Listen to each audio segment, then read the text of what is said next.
Assalamualaikum warahmatullahi wabarakatuh. Alhamdulillahirabbil alamin. Assalatu wassalamu ala asrofil anbiya'i wal mursalin wa ala alihi wa ashabihi wa man tabi'ahum bi ihsan ila yaumiddin. Allahumma anfa'na bima 'allamtana wa 'allimna ma yanfa'una wa zidna ilman yanfa'una walhamdulillahi ala kulli hal wa na'udzu billahi min syarri ahwali ahli nar amma ba'd. Alhamdulillah teman-teman semuanya, kembali lagi dengan saya Usama Abdul Aziz, mahasiswa Prodi Pendidikan Fisika S3 IPA Surabaya angkatan 2019. Pada kesempatan kali ini izinkan saya untuk membuat sebuah video vlog yang berkaitan tentang materi integrasi nilai karakter, di mana tujuan dari pembuatan video ini untuk melengkapi tugas mata kuliah integrasi nilai karakter yang diampu oleh Ustadz Iin Iskandi. Pada video kali ini sesuai dengan arahan dan juga petunjuk yang telah diberikan oleh Ustadz Iin, di mana seluruh mahasiswa yang mengikuti mata kuliah ini diharapkan membuat sebuah video vlog yang mana minimal 5 menit, di mana video tersebut nantinya berisikan jawaban kita menjawab beberapa pertanyaan-pertanyaan yang diberikan oleh Ustadz Iin kepada kita semua, di mana pertanyaan-pertanyaan itu nantinya juga akan ditanyakan kembali oleh Ustadz Iin di UAS lisan nanti, sehingga bisa dikatakan gitu ya, proyek ini, pembuatan video ini dalam menjawab 6 pertanyaan yang telah diberikan oleh Ustadz Iin kepada kita semua, ini sebagai bentuk persiapan kita untuk nantinya menghadapi ujian UAS lisan nanti yang akan dilakukan beberapa waktu nanti ya.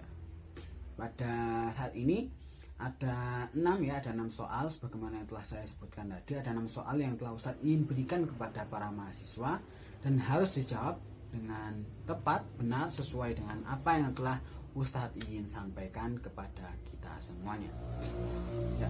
Sebenarnya untuk soal-soal tersebut itu adalah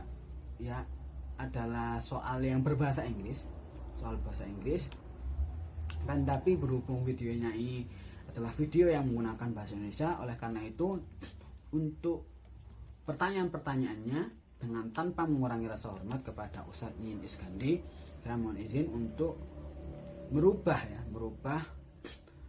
gaya bahasa soalnya menjadi bahasa Indonesia agar lebih mudah difahami, agar lebih mudah dimengerti pertanyaan-pertanyaan yang diajukan oleh Ustadz Iin.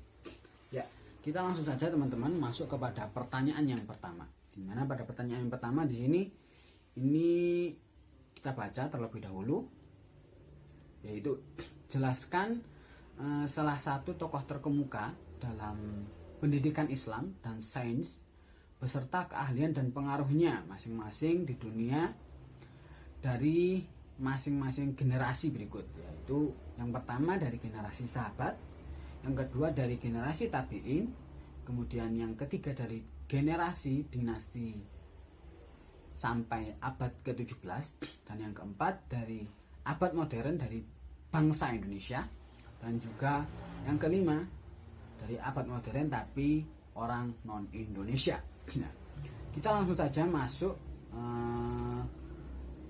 pada jawabannya ya. Jawaban dari pertanyaan pertama ini, sebenarnya kalau kita sesuai dengan apa yang telah Ustadz Iin berikan kepada kita semua ya, kepada kita semua yang telah Ustadz Iin sampaikan kepada kita semua, untuk tokoh-tokoh terkemuka dalam bidang pendidikan di setiap generasinya itu cukup banyak teman-teman. Tetapi karena berhubung yang diminta saat ini itu hanya salah satu tokoh, mungkin kita akan menjawab cuma beberapa saja, cuma satu di setiap generasinya, ataupun kalau bisa lebih dari satu, mungkin cuma 2 atau 3 gitu ya. Sekarang kita masuk kepada generasi sahabat yang termasuk dari tokoh terkemuka, dan dia itu tokoh terkemuka di bidang pendidikan dan juga sains, beserta apa keahliannya sih gitu ya. Nah, kalau di sahabat sendiri hampir semuanya ya memiliki keahlian atau termasuk dari tokoh terkemuka di bidang pendidikan, kalau bisa kita lihat itu semuanya perawi hadis gitu ya. Seluruhnya itu hampir pernah meriwayatkan hadis dari Rasulullah, sehingga itu juga termasuk pengaruh dalam bidang pendidikan. Tapi ini kita coba cari yang lebih lebih wow atau lebih fantastis di antara yang lainnya, yang lebih menonjol di antara yang lainnya. Kita akan ambil dari kalangan sahabat, itu adalah Umar bin Khattab ya. Teman-teman mungkin sudah mengenal Umar bin Khattab. Beliau ini adalah seorang Khulafaur Rasyidin, yang kedua pengganti Khulafaur Rasyidin setelah kematian dari Abu Bakar radhiyallahu anhu. Di mana Umar bin Khattab ini dulunya sebelum masih awal-awal kedatangan Islam, beliau itu adalah orang yang sangat membenci Rasulullah SAW. Akan tetapi setelah beriringnya waktu, beliau menjadi orang yang sangat mencintai Rasulullah SAW. Dan beliau ini termasuk dari orang yang terkemuka di bidang pendidikan, orang yang sangat berpengaruh dalam bidang pendidikan dan juga sains. Di mana beliau itu memiliki suatu keahlian di bidang ketatanegaraan dan juga administrasi, sehingga sangat jelas ya bahwasanya pengaruh beliau saat itu sungguh luar biasa, karena beliau menguasai ilmu tersebut, sehingga banyak orang-orang, sahabat-sahabat lain ataupun para tabiin itu datang kepada Umar bin Khattab untuk meminta ilmu atau menuntut ilmu mengenai ilmu administrasi dan juga ilmu ketatanegaraan. Kemudian kita langsung masuk kepada generasi tabiin. Di generasi tabiin sendiri ya, sebelumnya kita harus perjelas dulu tabiin itu apa. Tabiin itu adalah seorang yang sempat bertemu dengan para sahabat Rasulullah SAW. Dan di sini saya memilih salah satu tokoh terkemuka di bidang pendidikan juga. Beliau ahli dalam hal pendidikan. Beliau adalah Khalifah Abdul Malik. Beliau ini termasuk tabiin karena beliau pernah hidup semasa para sahabat ketika juga masih hidup. Khalifah Abdul Malik ini itu adalah seorang khalifah dari Bani Umayyah, di mana dia itu adalah seorang yang sangat ahli dalam bahasa Arab. Sampai-sampai karena beliau adalah seorang khalifah dan dia itu ahli dalam bahasa Arab dan sangat mencintai bahasa Arab, beliau itu menetapkan atau membuat sebuah kebijakan begitu ya, bahwasannya bahasa Arab ini menjadi bahasa resmi dinasti Umayyah, menjadi bahasa resmi, sehingga karena sebab kebijakan yang beliau berikan itu membuat tata bahasa Arab seperti halnya nahwu, balaghah, kemudian sorof, imla, dan masih banyak lagi, itu berkembang sangat pesat saat kepemimpinan beliau, sehingga bisa dibilang sangat berpengaruh sekali peran Khalifah Abdul Malik saat itu. Atau masih banyak lagi ya, ada Umar bin Abdul Aziz, dan masih banyak lagi. Kemudian kita langsung lanjut ke generasi dinasti ya, sebenarnya ini juga sudah masuk dinasti gitu ya, tapi dari beberapa generasi orang-orang yang ada di dinasti itu juga ada yang termasuk dari tabiin, dan terutama di Bani Umayyah ini. Karena apa? Karena Bani Umayyah ini adalah suatu dinasti atau kerajaan yang awal-awal gitu ya, dan sempat menemui para sahabat Rasulullah SAW, sehingga digolongkan termasuk dari orang-orang yang termasuk dari tabiin. Kemudian untuk golongan yang setelah tabiin, yaitu generasi dinasti, atau bisa dibilang kita mencari dari generasi tabiut tabiin setelah para tabiin. Itu sebenarnya ada banyak teman-teman, ada banyak. Di sini kita ambil ada Imam Bukhari, itu termasuk dari salah satu tokoh terkemuka di bidang pendidikan dan juga sains. Beliau adalah seorang yang sangat ahli dalam periwayatan hadis, sangat kuat hafalannya, sampai-sampai beliau itu membuat sebuah kitab Sahihul Bukhari, yang mana ini menjadi sebuah rujukan bagi umat Islam sampai saat ini, menjadi rujukan pertama gitu ya, dalam ilmu hadis gitu ya, dan juga dalam atau rujukan kedua setelah Al-Quran, bisa dikatakan seperti itu. Ataupun teman dari Imam Bukhari sendiri itu juga ada Imam Muslim, itu perawi atau penulis juga dari kitab Muslim, kitab Sahih Muslim. Dari kedua ulama ini itu sangat berpengaruh di bidang pendidikan, karena buku-buku beliau itu sampai saat ini masih menjadi rujukan awal gitu ya. Menjadi rujukan awal di bidang hadis dan menjadi rujukan kedua setelah Al-Qur'an dalam hal agama ini. Karena apa yang beliau sampaikan itu sangat kuat, sangat sahih, sangat benar-benar dapat dipercaya. Selain itu, kita coba lihat atau cari lagi ini dalam bidang musisi ya, dalam bidang seni musik itu ada seorang terkemuka ya, tokoh terkemuka dari umat Islam. Itu dia adalah Hasan bin Nafi, atau yang biasa kita kenal dengan Ziria. Beliau adalah seseorang yang menciptakan atau merumuskan notasi do re mi fa sol la si do, yang mana sampai saat ini masih dipakai. Sampai saat ini masih dipakai dalam bidang seni. Dan itu yang merumuskan itu adalah orang Islam, teman-teman. Lanjut, kita masuk kepada generasi modern, dan itu dari kalangan orang Indonesia, bangsa Indonesia yang Islam, yang Muslim gitu ya. Itu kita bisa ambil B.J. Habibie. Beliau adalah seorang mantan presiden atau presiden Republik Indonesia yang ketiga, mana beliau ini adalah termasuk dari tokoh terkemuka di bidang pendidikan dan juga sains, karena beliau ini pernah merumuskan teori yang sangat bagus, yaitu teori crack atau teori keretakan pesawat. Dan beliau itu sampai karena keahlian beliau di bidang pesawat terbang ini, bidang desain pesawat terbang ini, beliau itu memiliki 46 hak paten ya, dari penemuan-penemuan yang telah beliau miliki, di mana beliau mempunyai banyak gambar desain, dan itu sangat berkembang dan berpengaruh besar sampai saat ini. Banyak yang digunakan penemuan-penemuan yang dibuat oleh B.J. Habibie dalam hal pesawat, penemuan desain pesawat terbang ini. Selain dari B.J. Habibie, kita lanjut kepada, setelah dari B.J. Habibie kita lanjut kepada generasi atau masa selanjutnya, yaitu di generasi modern tapi selain Islam, selain orang Indonesia.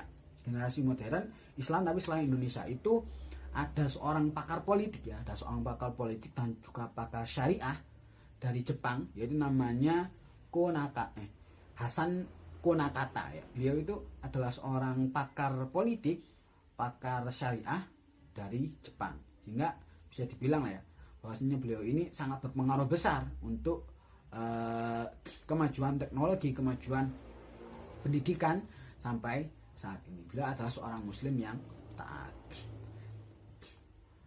Untuk pertanyaan pertama kita sudah selesaikan, kita langsung lanjut saja teman-teman kepada pertanyaan yang kedua. Nah, di sini untuk yang pertanyaan yang kedua, kita diminta oleh Ustadz Iyin jelaskan 3 implementasi integrasi Islam dalam sosial dan kepribadian guru. Kita disuruh menjelaskan penerapan dari integrasi nilai Islam itu sendiri dalam kepribadian sosial atau kepribadian seorang guru ya. Mungkin kita ambil implementasi yang pertama, yaitu kita terapkan integrasi nilai Islam ini dalam akhlak keseharian kita, akhlak kepribadian watak kita gitu ya. Kita harus meniru watak dari Rasulullah SAW, yang mana dia itu penyabar, memiliki selalu taat beribadah, dan itu harus kita terapkan, implementasikan dalam kepribadian kita dalam menjadi seorang guru atau dalam hidup bersosial. Kita harus memiliki akhlak karimah, akhlak yang baik kepada seseorang dan kepada sesama kita. Kemudian yang kedua itu, selain kita itu kalau dalam hal kepribadian seorang guru gitu ya, selain dalam implementasinya dalam hal akhlak atau penerapan budi pekerti kita, itu kita juga dapat implementasikan integrasi nilai Islam itu dalam hal ilmu pengetahuan yang kita miliki gitu ya. Jadi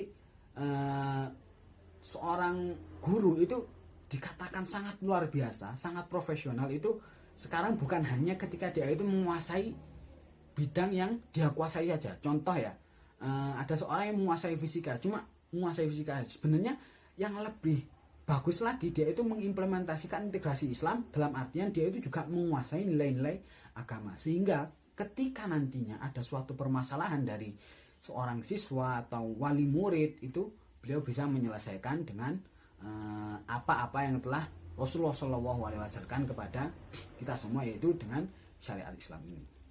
Kemudian untuk implementasi ketiga itu bisa kita terapkan atau dalam hal sosial bermasyarakat, entah itu kepada implementasikan kepada dalam tingkah laku kita gitu ya, perilaku tingkah laku kita kepada sesama, entah itu kepada sejawat dengan guru, ataupun guru dengan kepribadian seorang guru dengan wali muridnya, guru dengan siswanya, dan masih banyak lagi dalam hal bertata, dalam hal berucap, dalam hal bersikap, dalam hal apapun itu. Jadi intinya yang pertama itu akhlaknya, implementasi dalam akhlak, kepribadian, sikapnya. Kemudian yang kedua dalam hal kognitifnya, atau dalam hal ilmu yang dia miliki, dia itu harus implementasikan di dalam kepribadiannya. Dia harus menguasai juga, selain menguasai ilmu yang dia kuasai saat itu, dia juga harus menguasai ilmu agama Islam. Kemudian yang ketiga itu dalam hal psikomotornya, yaitu penerapan atau dalam hal sosialisasi kesehariannya, sosialisasi bermasyarakat kesehariannya, entah itu kepada teman sejawatnya ataupun kepada orang lain semuanya. Itu untuk jawaban dari pertanyaan yang kedua yang Ustadz ingin ajukan tadi ya, Ustadz ingin berikan. Nah, kemudian kita langsung lanjut kepada jawaban atau pertanyaan yang ketiga gitu ya. Pertanyaan yang ketiga yang diajukan oleh Ustadz ingin berikan oleh Ustadz ingin, yaitu jelaskan 3 macam membuat variasi dalam kegiatan pembelajaran dan integrasi Islam gitu ya. Dalam membuat variasi dalam kegiatan pembelajaran dengan integrasi Islam itu sebenarnya sangat banyak caranya ya teman-teman. Sangat banyak cara kita untuk membuat variasi dalam suatu kegiatan pembelajaran. Yang pertama, kita bisa melakukan integrasi itu dalam sebuah materi pembelajaran yang kita gunakan kepada siswa, sumber belajar yang kita gunakan kepada siswa. Dalam artian di setiap pembelajaran apapun itu, entah itu fisika, matematika, bahasa Indonesia, dan apapun itu, semuanya itu selain membahas mengenai ilmu tersebut, kita juga harus selipkan nilai-nilai Islam di dalamnya, sehingga dari situ siswa nantinya bisa mendapatkan 2 materi, 2 ilmu sekaligus, yaitu ilmu tentang agama dan juga ilmu tentang mata pelajaran saat itu. Kemudian variasi yang kedua, kita bisa membuat variasi dalam hal penyampaian materi kepada siswa, di mana kita itu ketika menyampaikan materi tidak hanya menyampaikan materi yang mana hanya lingkup materi tersebut saja. Dalam artian kalau kita bahas fisika ya sudah bahas fisika aja, kalau kita bahas bahasa Indonesia ya bahas bahasa Indonesia aja. Enggak seperti itu. Tapi kita seharusnya bisa membuat variasi dalam hal ini, yaitu ketika kita mengajarkan kepada siswa itu diselipkan dengan yang namanya nilai-nilai Islam, penjelasan nilai-nilai Islam, entah itu dengan memberikan sebuah sejarah terlebih dahulu, atau kita dengan memberikan nasihat kepada siswa kita ketika membuat sebuah kesalahan, dan masih banyak lagi. Ataupun variasi yang ketiga itu bisa kita buat, bisa kita lakukan pada sebuah penilaian kemampuan siswa, yaitu dalam hal membuat soal gitu ya, dalam hal membuat soal, dimana terkadang ya soal-soal saat ini itu cuma biasa aja yang menanyakan ya seputar ilmu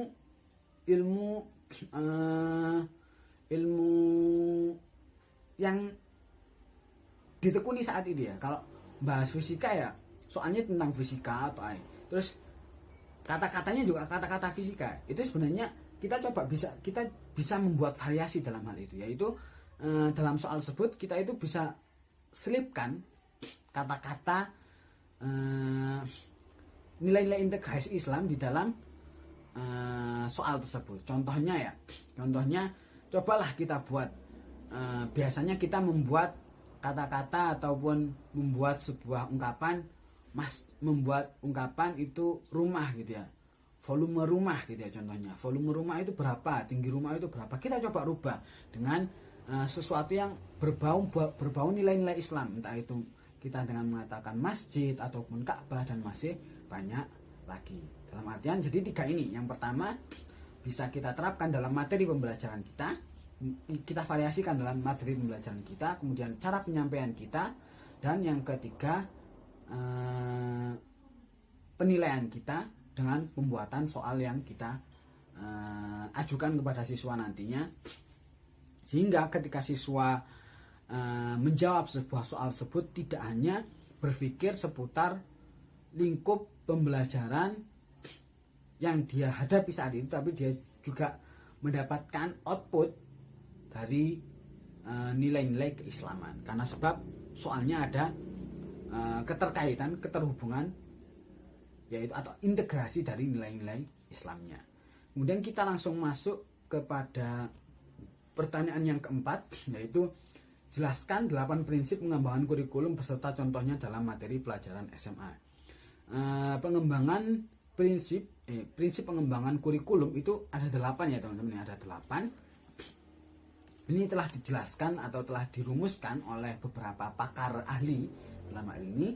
Yang pertama itu harus pengembangan kurikulum itu harus memiliki prinsip yang namanya ilmiah, dalam artian keseluruhan materi dan kegiatan yang menjadi muatan dalam kurikulum itu harus benar-benar dapat dipertanggungjawabkan. Dalam artian materinya itu dapat dipertanggungjawabkan, bukan asal-asalan buat.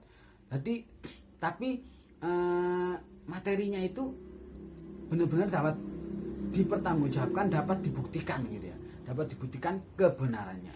Ya, langsung kita masuk kepada prinsip pengembangan kurikulum yang kedua, yaitu harus memiliki prinsip konsisten.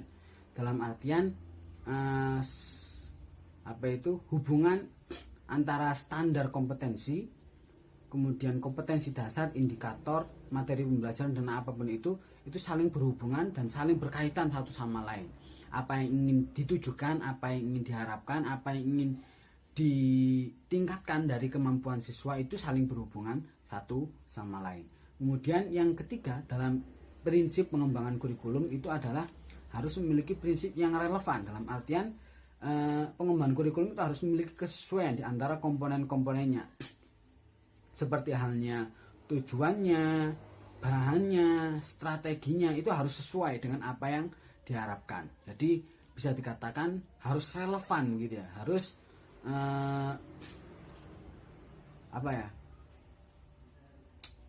harus relevan dengan tuntutan ilmu pengetahuan dan teknologi gitu, serta tuntutan kebutuhan perkembangan masyarakat. Jadi sesuai dengan apa yang dibutuhkan. Jadi bukan hanya materinya apapun itu, bukan hanya sekedar materi yang diberikan aja, tapi benar-benar materi yang benar-benar dibutuhkan oleh seorang siswa.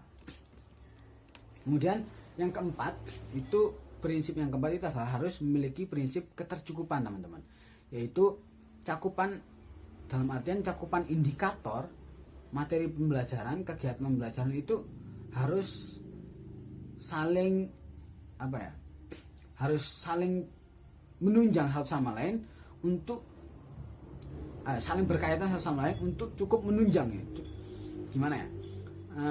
Antara indikator, kompetensi dasar, kompetensi inti, kegiatan pembelajaran, sumber belajar, dan semua sistem pembelajaran itu semua itu harus cukup untuk menunjang apa yang diharapkan dalam suatu pembelajaran. Jadi tujuan pembelajarannya itu apa, tujuan pembelajarannya itu bagaimana, itu harus tercapai dengan harus benar-benar cukup tercapai dengan adanya indikator ini. Jadi indikator dan materi pembelajaran, sistem pembelajaran itu semuanya itu mendukung gitu ya, cukup untuk mendukung bisa tercapainya tujuan pembelajaran yang diharapkan. Kemudian yang prinsip yang kelima yaitu dalam pengembangan kurikulum ya, itu harus memiliki prinsip yang menyeluruh. Dalam artian RPP yang digunakan ataupun pembelajaran yang digunakan itu semuanya itu harus mencakup yang namanya ranah kognitif, ranah afektif, dan juga ranah psikomotor. Tidak boleh hanya tidak mencakup salah satu di antara ketiga itu, tapi semuanya harus tercakupi. Karena apa? Karena ketiga ini adalah komponen penting dalam suatu pendidikan. Oleh karena itu harus benar-benar tercakup, harus benar-benar menyeluruh, tercakup semuanya. Entah itu ranah afektifnya, entah itu ranah psikomotornya atau ranah kognitifnya, itu harus benar-benar tersampaikan. atau benar-benar ada dalam kompetensi yang ada di kurikulum tersebut. Itu untuk prinsip yang kelima. Kemudian prinsip yang keenam yaitu adalah harus memiliki prinsip yang fleksibel, dalam artian suatu pengembangan kurikulum itu harus bersifat selalu up to date gitu ya teman. Harus selalu menyesuaikan dengan perkembangan zaman yang ada. Contoh ya. Ketika penyesuaian dengan perkembangan zaman, contoh kalau saat ini itu zamannya teknologi ya, zamannya teknologi. Jadi kita itu dalam pengembangan kurikulumnya itu harus memiliki suatu prinsip yang bersifat fleksibel, yang itu yaitu dapat menyesuaikan dengan perkembangan zaman saat itu, yaitu perkembangan zaman di kala teknologi tersebut, sehingga nggak terlalu ketinggalan. Di sini waktunya sudah menggunakan teknologi yang canggih, tapi kurikulumnya itu masih membahas seputar pembelajaran yang tidak ada sangkut pautnya sama sekali dengan teknologi. Itu sangat tertinggal dan sangat tidak fleksibel gitu ya teman-teman. Kemudian prinsip yang ketujuh yaitu harus aktual dan juga kontekstual teman-teman, dimana sebuah prinsip itu harus memiliki sifat aktual dan juga kontekstual. Itu maksudnya cakupan indikator, kemudian materi pokok, sumber belajar itu harus selalu aktual ya, aktual itu terkini gitu ya, dan juga kontekstual sesuai dengan keadaan yang ada di masyarakat saat ini. Contohnya ketika di masyarakat saat ini sedang terjadi penyebaran virus COVID-19 atau pandemi COVID-19, sehingga kurikulum tersebut juga harus bisa menyesuaikan dengan keadaan tersebut.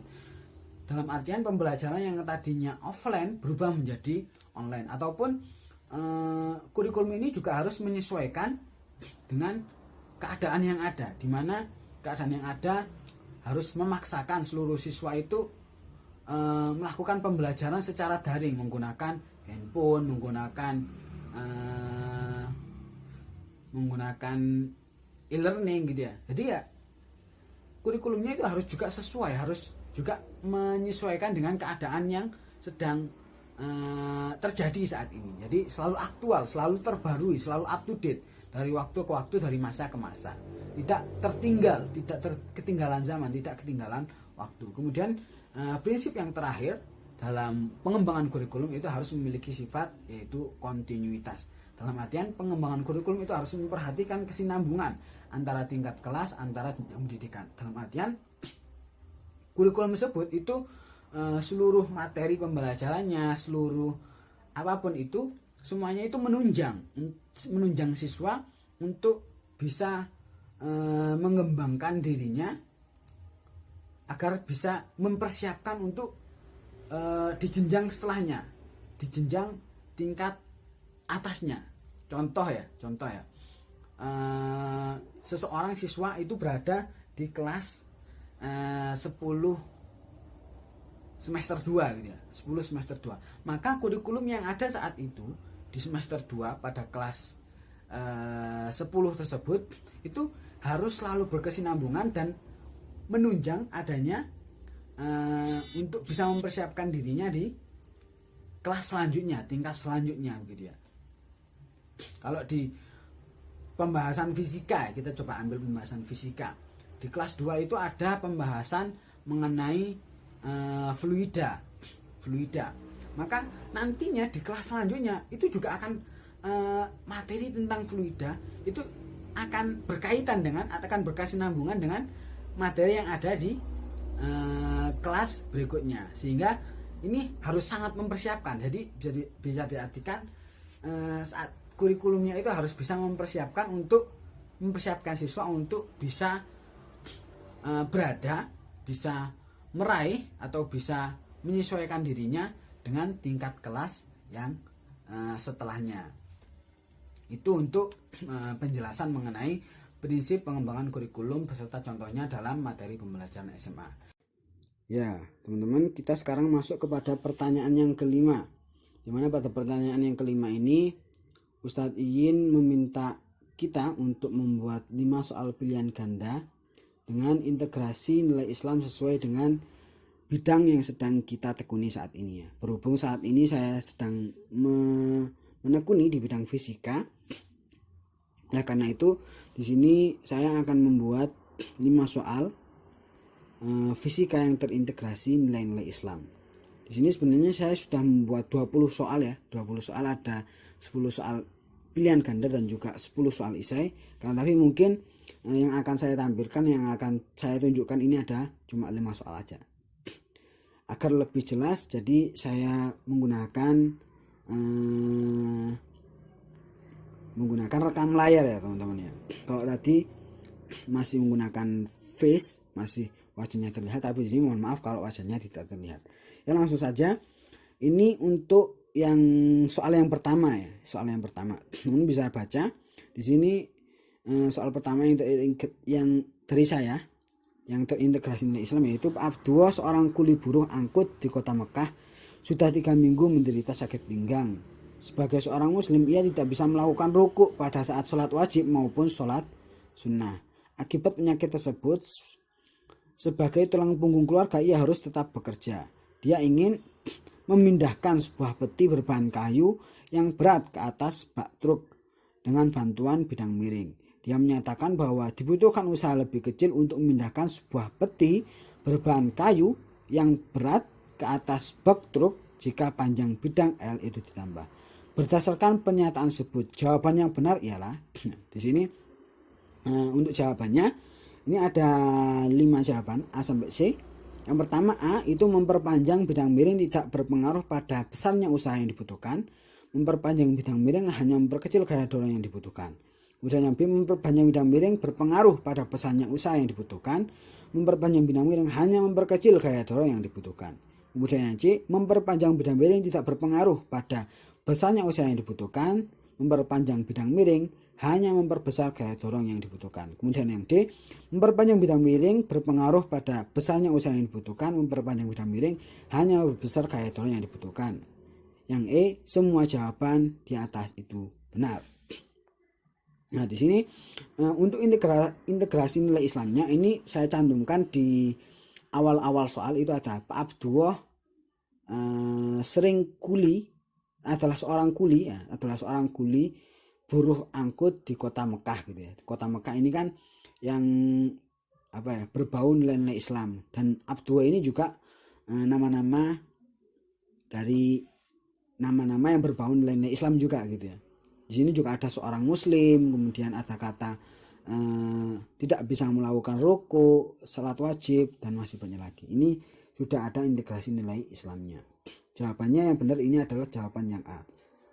Nah, kemudian untuk soal yang kedua, di sini saya menggunakan integrasi nilai Islam dalam bentuk ibadah haji ya. Di sini adalah salah satu rukun ibadah haji. Saat melempar jumroh, seorang jamaah haji melempar sebuah batu dengan massa M dan kecepatan awal V0 sama dengan 50 meter per sekon. Pada sudut elevasi 60 derajat, di tengah perjalanan batu tiba-tiba pecah menjadi 2 bagian. Sedemikian hingga massa pertama M1 sama dengan 2/3 M jatuh 200 meter pada jarak horizontal dari titik pelemparan. Tentukan tempat jatuh bagian batu yang kedua atau M2-nya.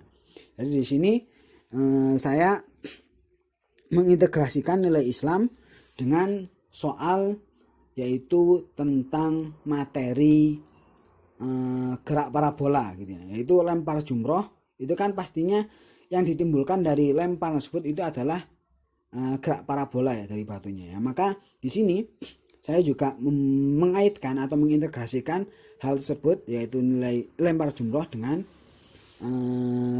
soal yang berkaitan dengan gerak parabola. Kemudian yang ketiga, ini membaca Al-Quran yang saya kaitkan dengan penglihatan seseorang gitu ya. Di sini yang ketiga, soalnya ketika membaca Al-Quran, Pak Amir menggunakan kacamata khusus.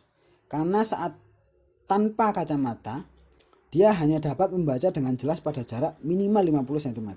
Jika jarak baca normal secara umum 25 cm, maka 1. Pak Amir mengalami cacat mata tua presbiopi. 2. Dapat dibantu menggunakan kacamata lensa positif. 3.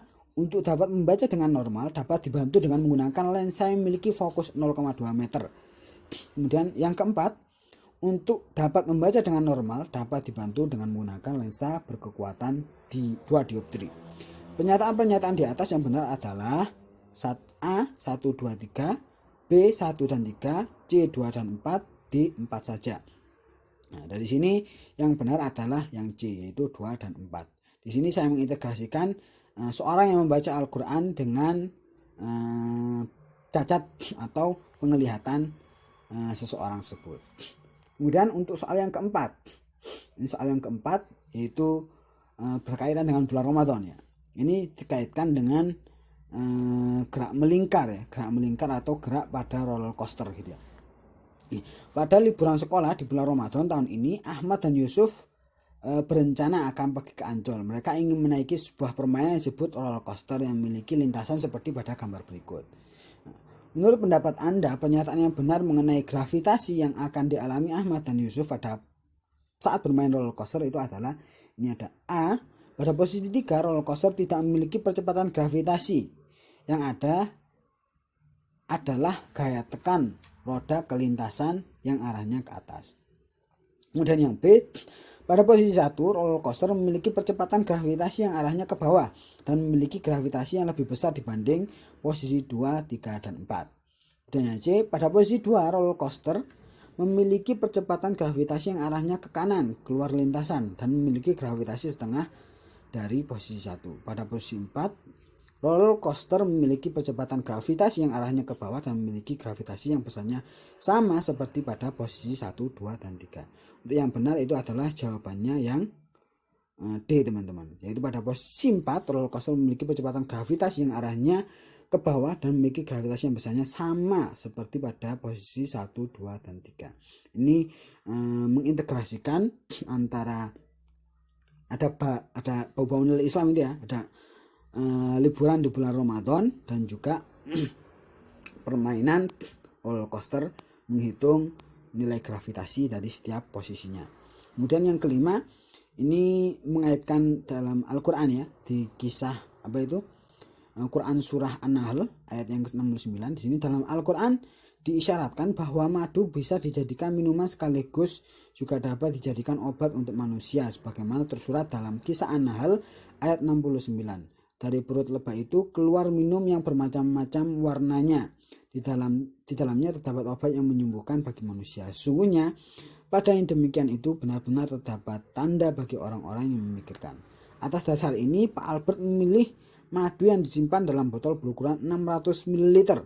Madu tersebut kemudian dimasukkan ke dalam lemari pendingin sehingga mengalami penurunan suhu sebesar 10 derajat Kelvin.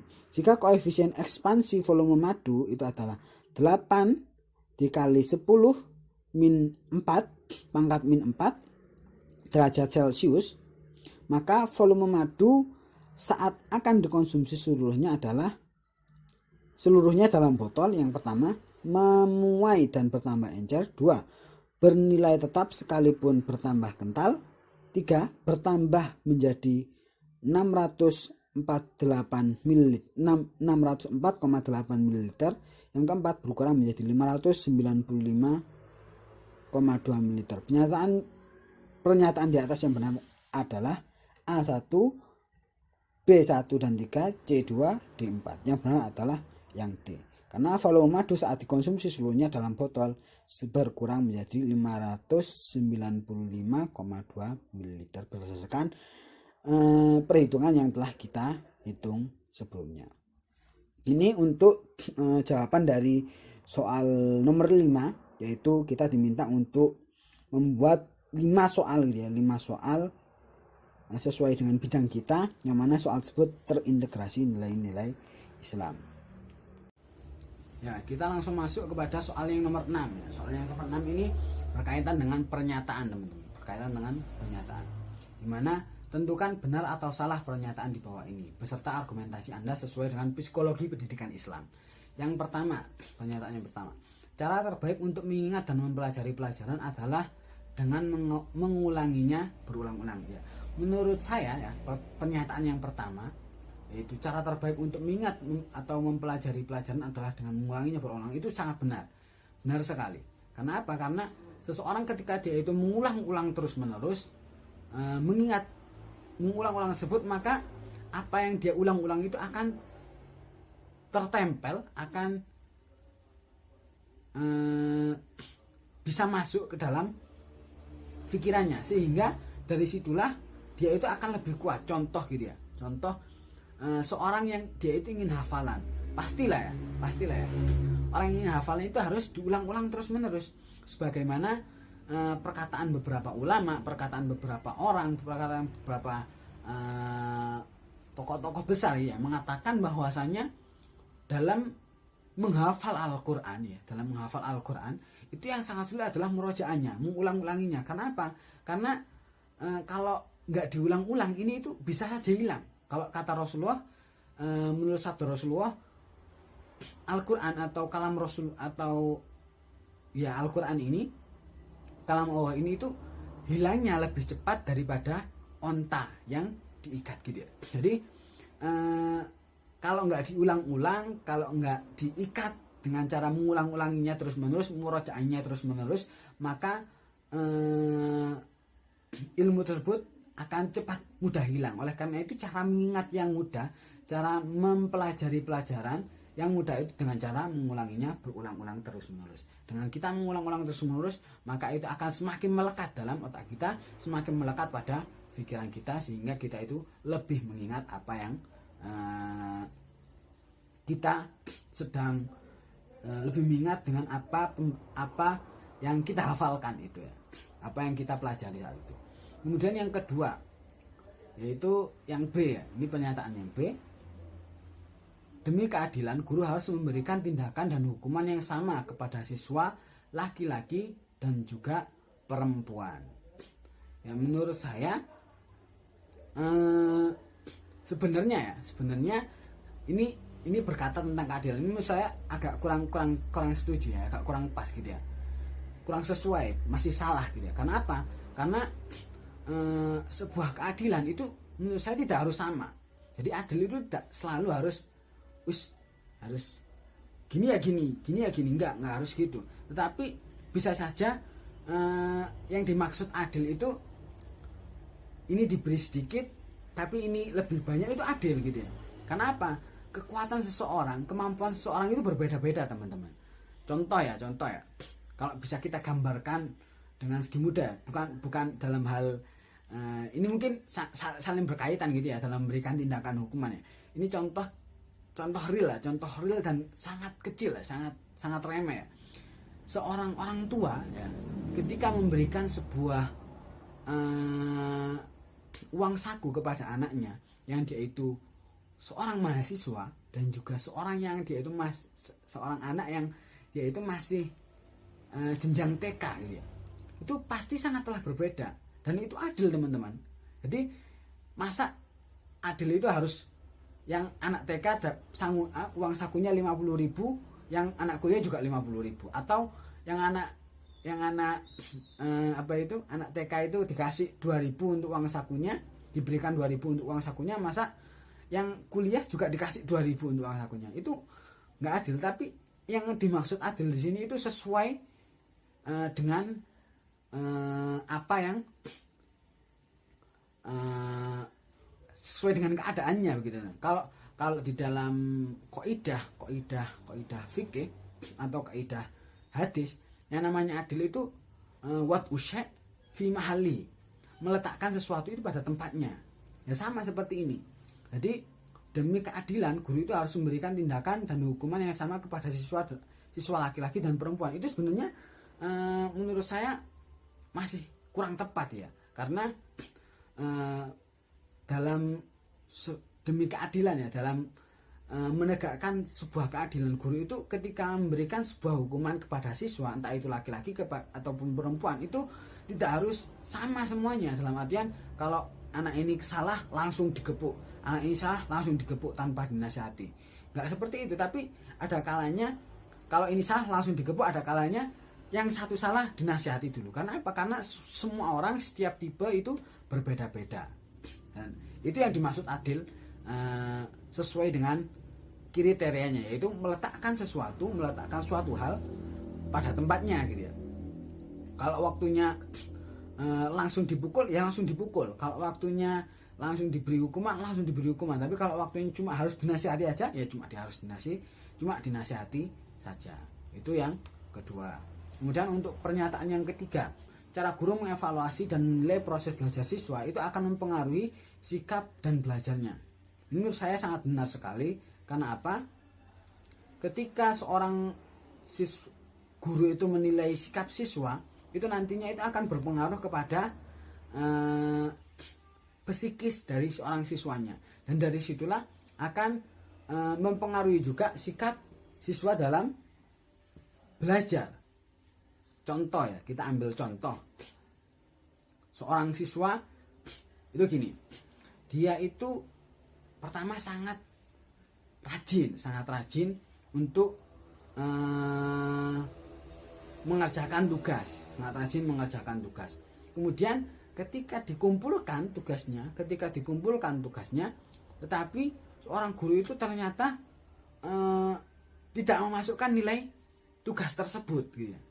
Dalam artian dia itu sudah mengerjakan tugasnya, sudah dikerjakan tepat waktu, tapi karena teman-teman yang lainnya itu nggak ngerjakan, sehingga guru itu membuat kebijakan kalau begitu nilai dari tugas ini tidak dimasukkan kepada nilai akhir. Jadi dari situ itu mempengaruhi psikis siswa, sehingga seorang siswa yang tadinya itu rajin bisa-bisa, walah karena ini dia itu karena penilaian guru yang seperti ini membuat siswa itu di waktu yang akan datang, di waktu setelahnya itu bisa malas-malasan. Karena apa? Dia itu, aku kemarin sudah rajin mengerjakan tetapi nggak dinilai. Kalau gitu aku nggak usah rajin-rajin amat, nggak usah terlalu rajin. Aku malas-malasan aja kayak teman-teman yang lainnya. Jadi bisa mempengaruhi teman-teman. Kemudian untuk pernyataan yang keempat, di sini wali kelas memberikan kesempatan yang sama kepada semua siswa di kelas untuk diajukan dan dipilih sebagai calon ketua kelas. Ini menurut saya sangat benar sekali, dimana setiap siswa itu semua berhak untuk bisa menjadi seorang pemimpin, karena sebagaimana suatu hadis dari Rasulullah SAW, kullukum ra'in wa kullukum mas'ulun an ra'iyati. Jadi dalam artian setiap orang itu pasti dia itu memiliki jiwa kepemimpinan, sehingga dari salah satu siswa dan juga satu siswa dan satu siswa yang lainnya itu dia itu memiliki sebuah kesempatan gitu ya, untuk bisa menjadi seorang ketua kelas, dapat dipilih dan diajukan menjadi seorang ketua kelas. Jadi guru itu, wali kelas itu harus memberikan kesempatan kepada mereka untuk bisa menjadi ketua kelas. Agar apa? Agar lebih menambah skill, lebih menambah kemampuan yang dia miliki. Kemudian untuk pernyataan yang terakhir, yaitu siswa yang cerdas itu lebih banyak menggunakan otak kiri, sedangkan siswa yang menggunakan otak kanan itu kurang cerdas. Ini menurut saya kurang benar, karena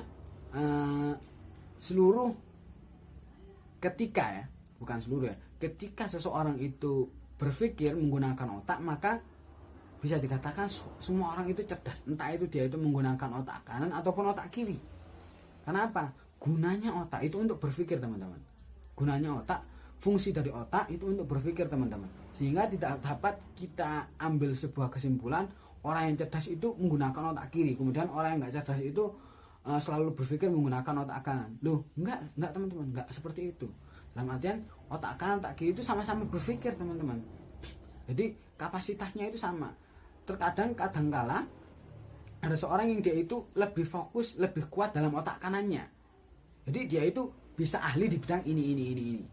Atau dia itu ada yang lebih kecenderungan dalam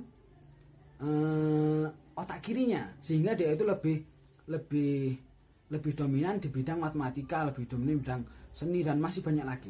Jadi dalam artian entah itu menggunakan otak kanan, otak kiri, selagi otaknya dia itu masih digunakan gitu ya, otaknya ataupun pikirannya itu masih digunakan, entah itu menggunakan otak kiri otak kanan, cenderung otak kiri atau cenderung otak kanan, itu semuanya itu masih dikatakan orang yang cerdas, karena setiap orang itu memiliki keahlian masing-masing. Ada seorang yang ahlinya di bidang seni, ada seorang yang ahlinya di bidang matematika, ada seorang yang ahlinya di bidang fisika. Jangan mengatakan bahwasanya orang ketika nggak bisa fisika itu dia itu adalah orang yang nggak pintar, orang yang nggak cerdas. Tetapi lihat seseorang itu melalui kelebihannya masing-masing.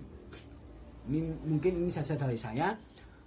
Atas kurang dan lebihnya saya mohon maaf jika perkataan saya, jawaban saya, penjelasan saya masih sedikit terbelit-belit, sedikit kurang bisa difahami. Atas kurang dan lebihnya mohon maaf. Terima kasih saya ucapkan jazakumullahu khairan kepada Ustadz Yin Iskandi selaku dosen pengampu pada mata kuliah ini. Dan juga terima kasih kepada teman-teman semuanya yang menonton video ini. Semoga ini bisa menjadi video yang bermanfaat bagi kita semua. Terima kasih, jazakumullahu khairan. Wassalamualaikum warahmatullahi wabarakatuh. Shallu ala Nabi Muhammad.